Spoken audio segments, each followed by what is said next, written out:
Hello everyone, मैं हूं ओमजी दीक्षित और आप देख रहे हैं हमारा प्यारा सा YouTube channel physics classes by Omji Dixit. तो दोस्तों, आज क्लास 10th इलेक्ट्रिसिटी का लेक्चर नंबर 6 है, जिसमें हम स्टडी करने वाले हैं कि इलेक्ट्रिक करंट के हीटिंग इफेक्ट के बारे में और इसके क्या क्या एप्लीकेशन हैं, और साथ ही हम जानेंगे इलेक्ट्रिक पावर क्या है।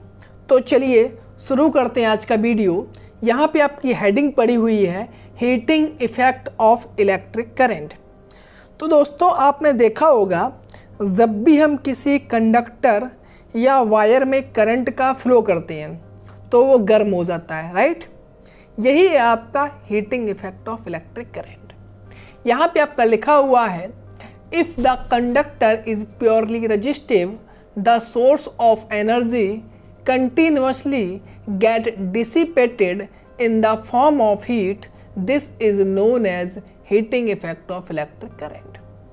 मतलब आपका मतलब क्या हुआ कि if the conductor is purely resistive, मतलब कंडक्टर या जो आपका मेटल है या जो वायर है उसका रेजिस्टेंस जो है काफ़ी ज़्यादा हाई हो या रेजिस्टिविटी काफ़ी ज़्यादा हो, तो the source of energy continuously, तो सोर्स ऑफ एनर्जी क्या होगा आपका, या तो बैटरी होगा सोर्स ऑफ एनर्जी या क्या होगा, सेल हो जाएगा। Continuously get dissipated in the form of heat, मतलब जो आपका बैटरी है या सेल है उससे जो एनर्जी है वो हीट के फॉर्म में वेस्ट हो जाता है। इसी को हम क्या बोलते हैं, heating effect of electric current. तो अब ये हीट जनरेट क्यों होती है या कैसे होती है, तो चलिए समझ लेते हैं। जैसा कि आप सभी जानते हैं कि लाइक चार्जेस क्या करते हैं, एक दूसरे को रिपेल करते हैं, और किसी भी कंडक्टर या मेटल या कहें वायर में फ्री इलेक्ट्रॉन्स जो होते हैं वो रैंडमली मूव कर रहे होते हैं। जैसे यहाँ पे आपको डायग्राम दिया हुआ है, तो जो आपका बैटरी का नेगेटिव साइड है वो यहाँ पे जो इलेक्ट्रॉन्स प्रेजेंट हैं इनको क्या करेगा, रिपेल करेगा। और जब ये इलेक्ट्रॉन्स को रिपेल करेगा, मान लो फर्स्ट इलेक्ट्रॉन इसको रिपेल किया तो ये इस तरीके से मूव होगा, तो ये क्या करेगा, सेकंड को स्ट्राइक करेगा, सेकंड थर्ड को स्ट्राइक करेगा। तो इस तरीके से इनमें क्या होगा, आपस में कोलिजन स्टार्ट हो जाएगा। बिकॉज जो आपका कंडक्टर है उसकी रेजिस्टिविटी क्या होगी, हाई होगी, जो करंट के फ्लो का अपोज करेगी, तो इनमें क्या होगा, आपस में कोलिजन स्टार्ट हो जाएगा। क्योंकि यहाँ पे जो आपका नेगेटिव साइड है बैटरी का, इलेक्ट्रॉन को क्या कर रहा होगा, अपोज कर रहा होगा। तो इसी कोलिजन की वजह से क्या होगी, हीट प्रोड्यूस हो जाएगी आपके वायर में या आपके कंडक्टर में, राइट। तो अब बात करते हैं यहाँ पे जो हीट है, हीट एक्चुअली में क्या होती है, हीट एक एनर्जी का फॉर्म है, राइट। हीट क्या है, एनर्जी का फॉर्म है। और आप लोग क्लास 9th में पढ़ चुके हैं एनर्जी क्या होती है, एनर्जी इज वर्क। जो इन चार्जेस को मूव करने में आपको क्या करना पड़ता है, वर्क करना पड़ता है। हम लोगों ने पढ़ा हुआ था पोटेंशियल डिफरेंस में कि जो चार्जेस हैं इनको मूव करने क्या करना पड़ता है, वर्क करना पड़ता है। और वर्क किसके इक्वल होता है, एनर्जी के। और हीट क्या है आपका, एनर्जी है। तो हमने जो फॉर्मूला पढ़ा हुआ था, क्या पढ़ा हुआ था, V is equal to W upon Q, right. तो यहाँ पे W क्या है, वर्क, तो वर्क को हम हीट लिख सकते हैं, राइट। तो इसको अगर हम लिख लेते हैं तो क्या हो जाएगा, H अपॉन Q।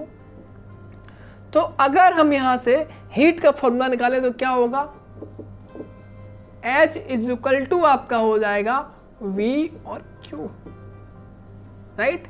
ये तो आपका हो गया फर्स्ट फॉर्मूला। इसकी जगह पे और फॉर्मूला भी हम लोग बना सकते हैं। जैसे आपका Q दिया हुआ है, Q को हम और क्या बोल सकते हैं, H इज इक्वल टू, अगर फॉर्मूला हम यहाँ पे लिखते हैं, Q क्या होता है, आप लोगों ने फॉर्मूला पढ़ा होगा, I is equal to Q upon T। तो यहाँ से क्या हो जाएगा, Q is equal to IT, right. तो यहाँ पे भी हम Q की जगह IT लिखते हैं तो क्या हो जाएगा, V I T। क्लियर है। अब हमने एक फॉर्मूला और पढ़ा हुआ है, V is equal to IR। अगर इसका यूज कर लें यहाँ पे तो क्या हो जाएगा, H is equal to V की जगह IR रख दे रहे हैं, यहाँ पे I इंटू टी, तो क्या हो गया, I स्क्वायर RT। तो एक फार्मूला तो मेरे पास ये हो गया, एक फार्मूला ये हो गया, एक ही हो गया, 3 फार्मूले हो गए। एक और फार्मूला भी हम लोग बना सकते हैं, आई की वैल्यू यहाँ पे चेंज कर दें। तो आई की वैल्यू क्या हो सकती है, यहाँ से देखिए आई इज इक्वल टू क्या हो जाएगा, वी अपॉन आर, यहाँ पे रख दीजिए।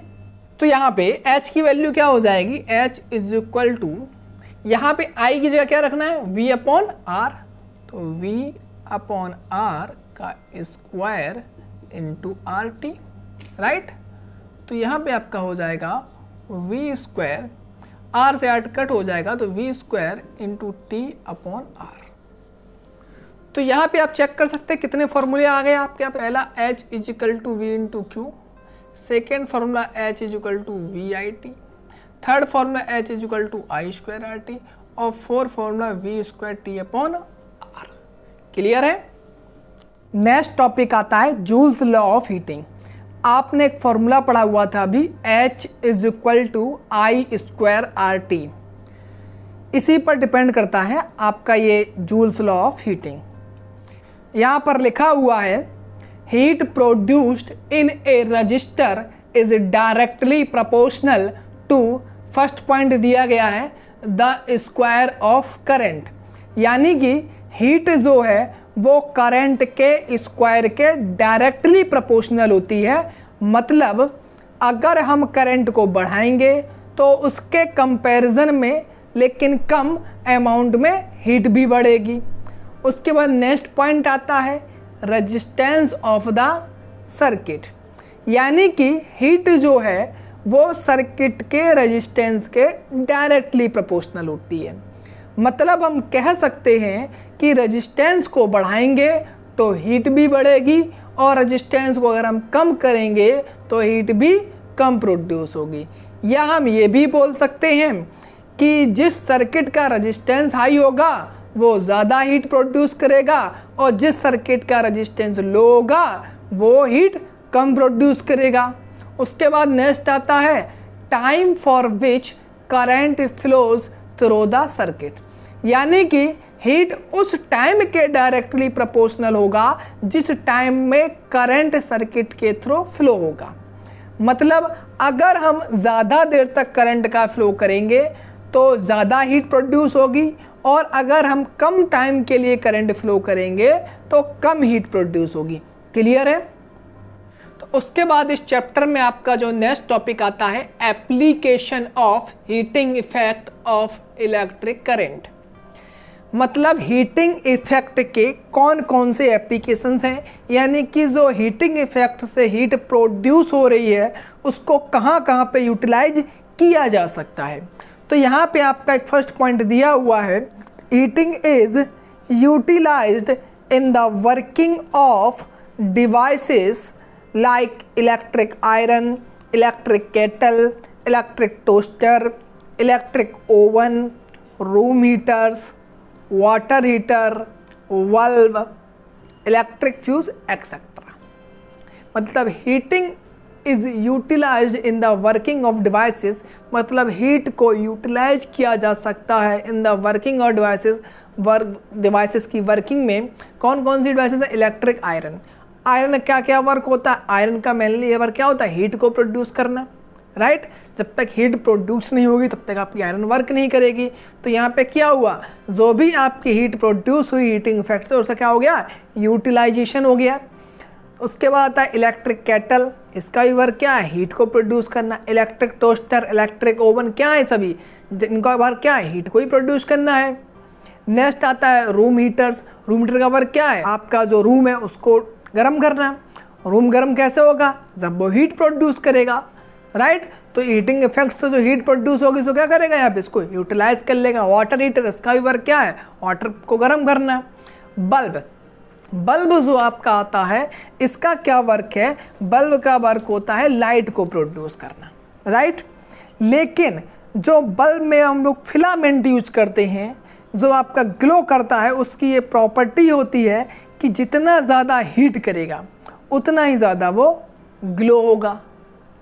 तो आपका जो बल्ब है ये भी हीट को ही यूटिलाइज करता है। हीट का यूटिलाइजेशन इसलिए होता है, जब ज़्यादा हीट हो जाता है एक फिलामेंट तो वो ग्लो करने लगता है, जिससे आपको लाइट मिलती है। और लास्ट क्या, इलेक्ट्रिक फ्यूज़। जो आपका इलेक्ट्रिक फ्यूज़ है ये भी हीट का ही यूटिलाइजेशन करता है। जो आप पे घर में जो डिवाइसेस होती हैं उनको अगर मान लीजिए आपके घर में कोई शॉर्ट सर्किट हो जाता है तो उस कंडीशन में जो इलेक्ट्रिक फ्यूज़ होता है उसका जो वायर है ये मेल्ट हो जाता है और आपके डिवाइसेस को प्रोटेक्ट कर लेता है। तो ये भी क्या एक तरीके से एप्लीकेशन ही है, हीटिंग इफेक्ट का यूटिलाइजेशन ही करता है।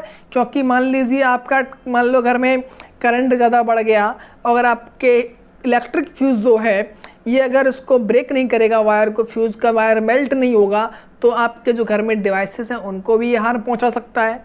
क्लियर है। आपका नेक्स्ट पॉइंट आता है, heating is unutilised in the devices like TV, fan, computer, refrigerator etcetera. तो बहुत सारी आपके घर में ऐसी भी डिवाइसेस होती हैं जिनमें यहाँ पे हमें हीटिंग की ज़रूरत नहीं होती है। अब सिंपल चीज़ समझ लो, टीवी।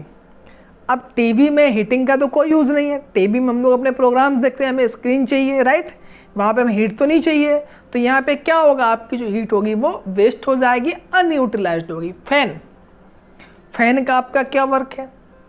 फैन का आपका जो वर्क है आपको एयर प्रोवाइड करना, हवा देना, यानी कि रोटेशन करना। यहाँ पे भी अगर आप देखेंगे तो हीटिंग का कोई इंपॉर्टेंस नहीं है। अगर यहाँ पे हीट जो प्रोड्यूस हो रही है क्या इसका कोई यूज़ कर रहे हैं हम लोग? नहीं कर रहे हैं। यहाँ पे भी मतलब जो भी हीट प्रोड्यूस हो रही वो भी क्या, अनयूटिलाइज्ड। कंप्यूटर हो गया, रेफ्रिजरेटर हो गया। रेफ्रिजरेटर का क्या वर्क है? ठंडा करना चीज़ों को, ना कि गर्म करना। तो यहाँ पे भी जो हीट प्रोड्यूस हो रही है क्या है, वेस्ट ही है, अनयूटिलाइज्ड ही है। क्लियर है। इसके बाद चलते हैं नेक्स्ट टॉपिक की तरफ। नेक्स्ट टॉपिक है हमारा इलेक्ट्रिक पावर। तो यहाँ पे क्या लिखा हुआ है, electric energy consumed per unit time in an electric circuit is called electric power.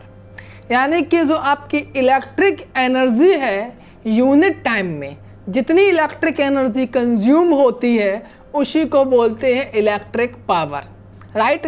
तो इसको अगर हम मैथमेटिकली लिखना चाहें, क्या दिया हुआ है कि energy consumed per unit time, तो क्या हो जाएगा, P is equal to E/T, right. और E क्या होती है आपकी, एनर्जी है, और हीट भी क्या थी आपकी, एनर्जी। हमने हीट का फॉर्मूला पढ़े हुए थे, आपको याद होगा। एक हीट का हम लोगों ने फॉर्मूला पढ़ा हुआ था VIT, राइट। एक हम लोगों ने हीट का फॉर्मूला पढ़ा हुआ था क्या, I²RT। एक हम लोगों ने हीट का फॉर्मूला पढ़ा हुआ था V²/R/T, राइट। ये तीन फॉर्मूले पढ़े हुए थे। तो ये भी क्या है, आपके तीनों एनर्जी है, तो एक ही जगह पे रख सकते हैं। तो क्या हो जाएगा, P is equal to H/T लिख सकते हैं। क्लियर है। तो H की जगह क्या हो जाएगा, VIT/T। क्या आ गया, पहला फॉर्मूला VI।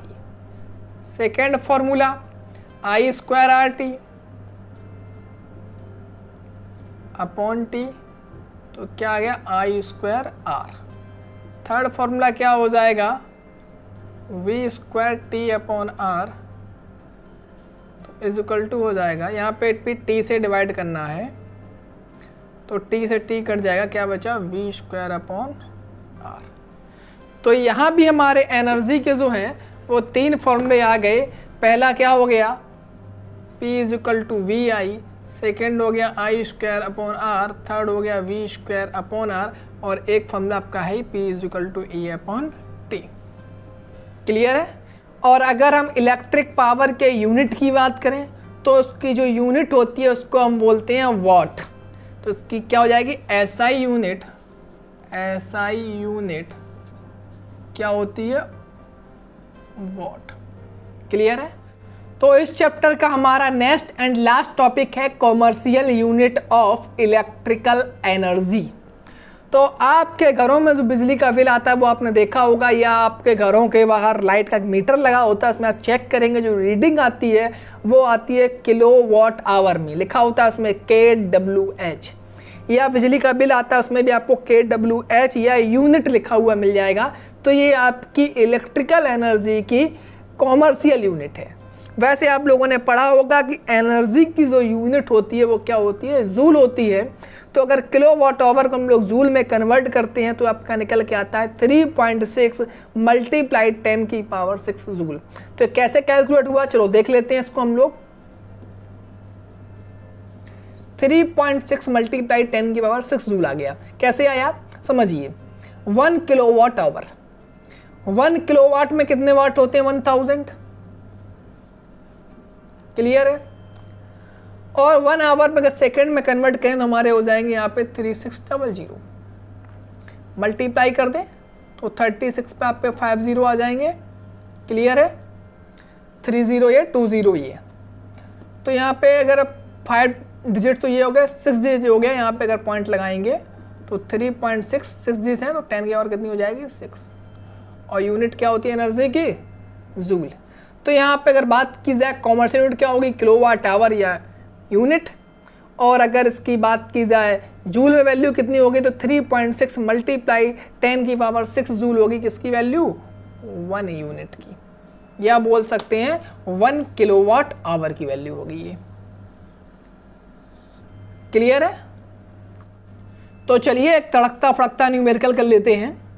इस क्वेश्चन में दिया हुआ है कि 4 एम्पियर का करंट एक 12 वोल्ट की कार के हेडलाइट बल्ब के थ्रू 10 मिनट के लिए ट्रांसफ़र होता है। तो आपको क्या कैलकुलेट करना है, एक तो आपको बल्ब का पावर कैलकुलेट करना है, सेकंड आपको कैलकुलेट करना है energy transfer during this time. Clear है। तो सॉल्व करिए फटाफट, बताइए मुझे क्या होगा इसका आंसर।